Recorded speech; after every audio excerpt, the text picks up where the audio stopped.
pasca bencana, Aceh memang belum benar-benar pulih. Nyaris 2 bulan pasca banjir bandang, masih ada banyak daerah yang terisolir, terputus akses kehidupan dan penghidupannya. Dari kebun yang hilang sampai cita-cita yang terancam luntur. Inilah kisahnya.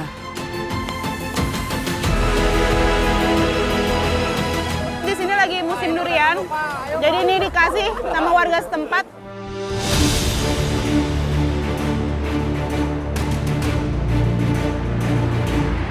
Tim Indonesiaku bertolak ke desa paling ujung di Kecamatan Linge, Kabupaten Aceh Tengah. Hingga hari ke-50 usai banjir bandang melanda, Desa Rejepayung masih terisolasi.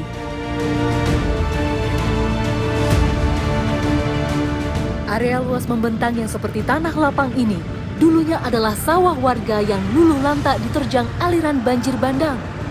Yang lebih ironis, banyak di antara kebun dan sawah warga yang sebenarnya telah masuk dalam waktu panen.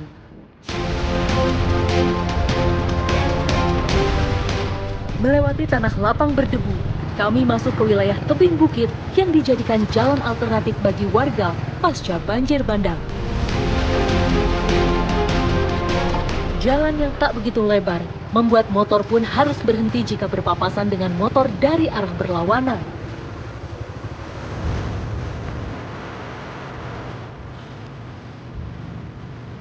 Dan begitu sampai di ujung perjalanan, kami terkejut. Warga masih memakai sling untuk menyeberang sungai demi menuju Desa Rejepayung. Dengan penahan badan berupa kain sarung, ada 1 orang di masing-masing sisi yang akan menarik tali tambang. Sebuah kenyataan yang kami tak sangka akan terlihat nyaris 2 bulan setelah bencana.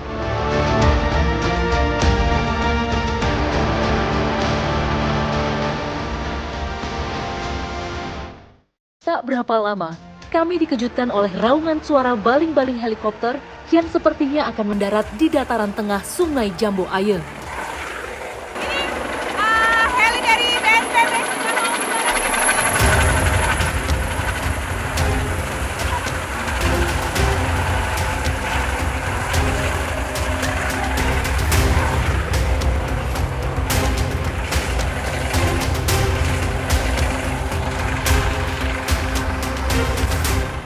Mulai ada masyarakat yang berdekatan ke arah heli yang sedang mendarat. Penasaran, kami pun menghampiri lokasi helikopter mendarat. Mau tak mau, jembatan sling inilah satu-satunya cara untuk kami menyeberang.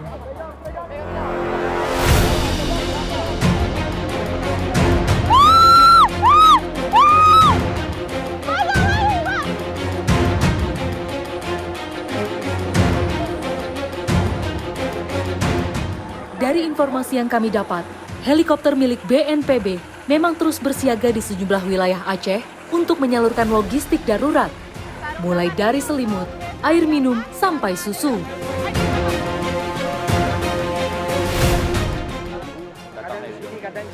Oh gitu, kadang di Payung, kadang di Jamat. Oke. Di Kabupaten Aceh Tengah, tepatnya di kemukiman Widusun Jamat, heli pengantar bantuan terpantau mendarat 2 hingga 3 kali dalam sehari. Dari 5 desa yang menjadi satu kesatuan kemukiman Widusun Jamat, 4 diantaranya terdampak sapuan banjir bandang, yakni Desa Rejepayung, Gutereje, Delung Sekinel, dan Jamat.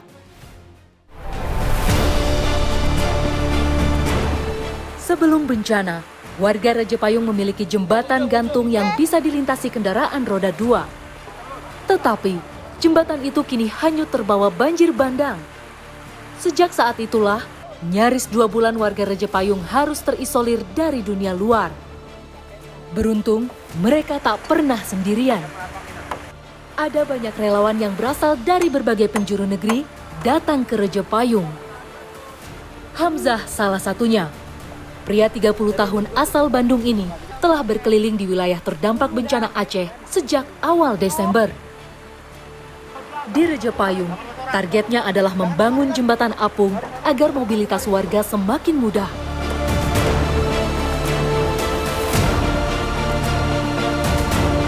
Di sini lumpuh total. Sebenarnya orang-orang di sini itu hanya membutuhkan akses untuk hidup kembali, Kak.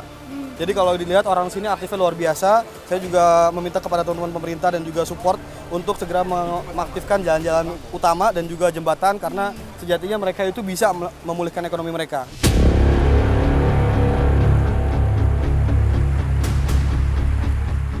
Ada puluhan relawan dari Kecamatan Jagong Jeget yang menjadi teknisi pembangunan jembatan apung.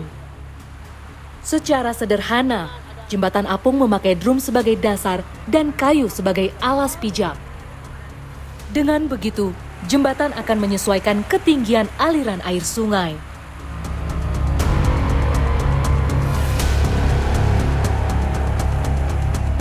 Bapak warga asli sini atau gimana, Pak? Kami relawan yang bergerak dari Kecamatan Jagong, itu kurang lebih 150 km dari sini itu jaraknya. Sudah berapa jembatan sejauh ini yang dibangun oleh kawan-kawan dari Kecamatan Jagong? Yang pertama itu kami dari Kalaili. Itu kalau yang di Kalaili itu murni dari swadaya masyarakat Jagong. Oke. Murni dari swadaya masyarakat Jagong, jadi bahan logistik untuk kebutuhan pembuatan jembatan itu dari Jagong semua. Sedangkan ini kita berkolaborasi dengan Hands Foundation. Hands Foundation kemudian dibantu oleh Bapak-Bapak TNI. Tak luput, tenaga kolaborasi Koramil 05 Linge dan Kodim 0106 Aceh Tengah, serta Batalion Yunif TP 854 Dharma Kersaka juga turut serta. Ada sekitar 30 personel terjun di wilayah kemukiman selama masa tanggap darurat bencana. Sama seperti relawan lain, dari awal bencana, nyaris semua personil tak pulang dari wilayah terdampak. 1, 2, 3.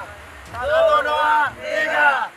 1, 2, 3. Ini hari ke-50. Dan selama ini saat jembatan nggak ada, bagaimana masyarakat di sini mobilisasinya, Pak? Menggunakan lumpe ini. Kemarin kami buat dari kabel listrik karena nggak ada kabel lain dan menggunakan lumpe, tapi dengan berjalan manual, tidak bisa kendaraan ya. Jadi hanya kalau ada logistik pun dipikul aja gitu. Ya, lumpe alias jembatan gantung dengan satu kabel titian inilah yang menjadi alternatif warga menyeberang selain kabel seling. Diperlukan sedikit nyali dan tenaga ekstra karena lamanya waktu menyeberang.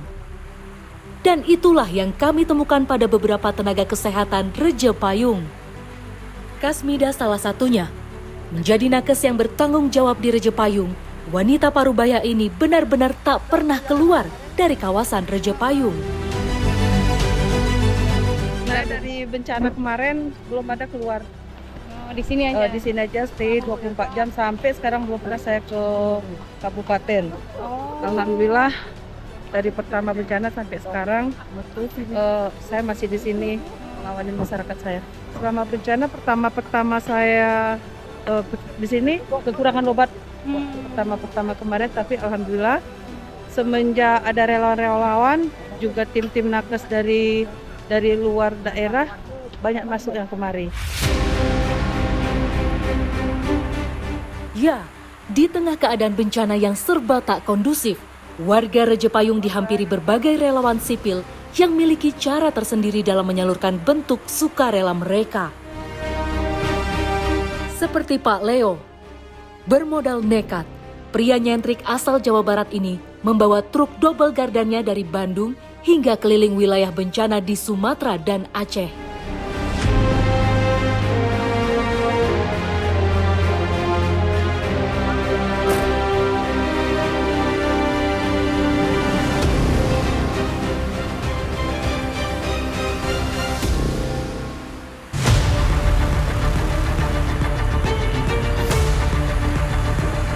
Tercatat, ada 3 mobil penggerak 4 roda yang kini menjadi salah satu hiburan dari warga dan anak-anak Reje Payung.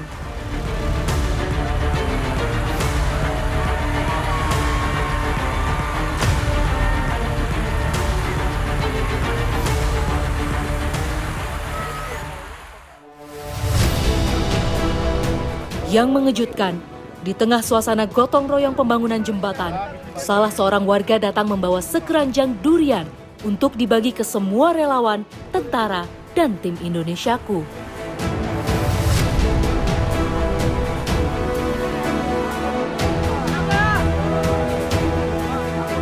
Ini kebetulan banget di sini lagi musim durian.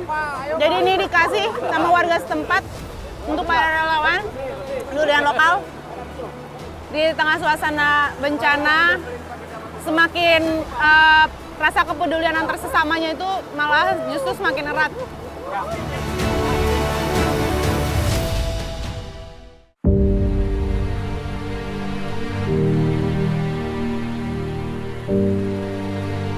Cuma beberapa warga yang bisa menyelamatkan hasil panen.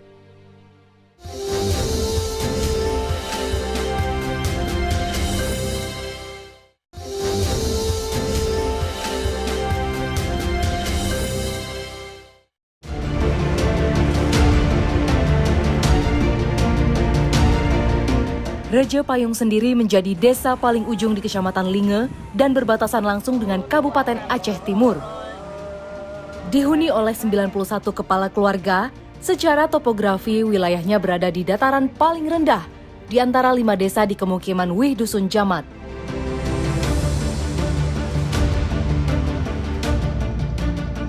Kapan mulai warga kembali lagi ke rumah masing-masing? Setelah 20 hari kejadian pasca bencana, karena desa kami ini dikelilingi oleh sungai, kami nggak bisa kemana-mana. Kami ngungsinya di perbukitan, tidur di kuburan kami selama 20 hari karena cuma di situ perasaan kami yang tempat yang aman. Kami di Raja Payung ini nggak pernah kejadian seperti ini. Selama saya tinggal di sini, saya tidak pernah mengalami hal yang seperti ini. Begitu juga orang tua yang sudah mendahului di sini tidak pernah merasakan bencana yang sebesar ini dahsyatnya. Setidaknya ada 27 rumah di Raja Payung yang tersapu oleh derasnya air. Sebagian hanyut, sementara yang lain tersisa hanya dindingnya saja. Nyaris tak ada yang bisa dilakukan oleh warga di masa darurat karena kebun pun juga habis disapu banjir. Kami ingin kembali seperti dulu. Itu yang paling diharapkan. Diharapkan ya. Agar anak-anak kami bisa lagi sekolah seperti dulu, bagaimana layaknya anak-anak sekolah. Kami juga tidak mau terus seperti ini.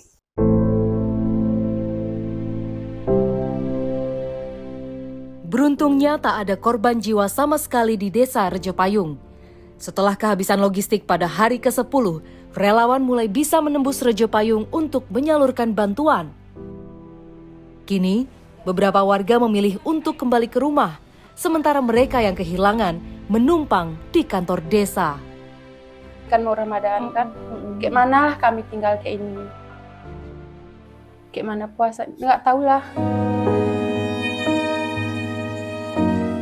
Yang kami harapkan itu tadi, rumah kami dulu. Yang itu-itunya udah nggak apa kan. Kecil-kecil pun jadi, yang penting rumah sendiri.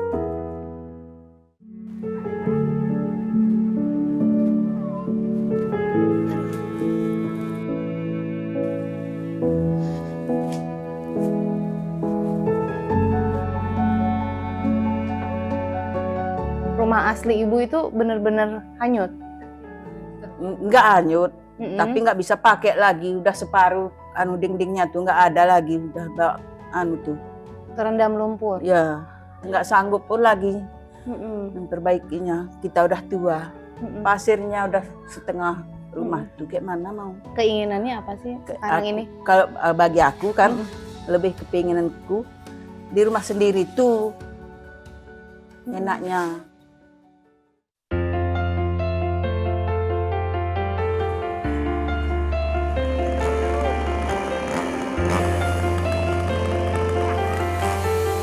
Jembatan apung yang dibangun relawan gabungan ditargetkan rampung.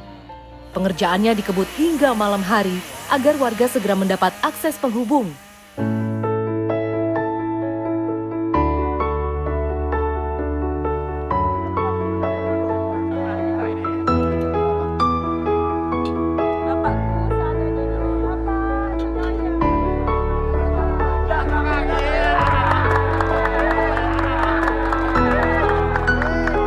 Ini suasana makan malamnya di sini.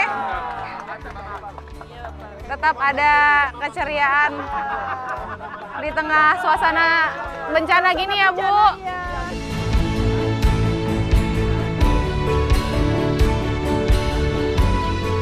Semua bergerak berdasarkan hati, sehingga kami nggak ada batasnya. Bahkan nggak kenal lah. Gitu. Kami sendiri nggak tahu kenapa kita nggak capek gitu Pak ya.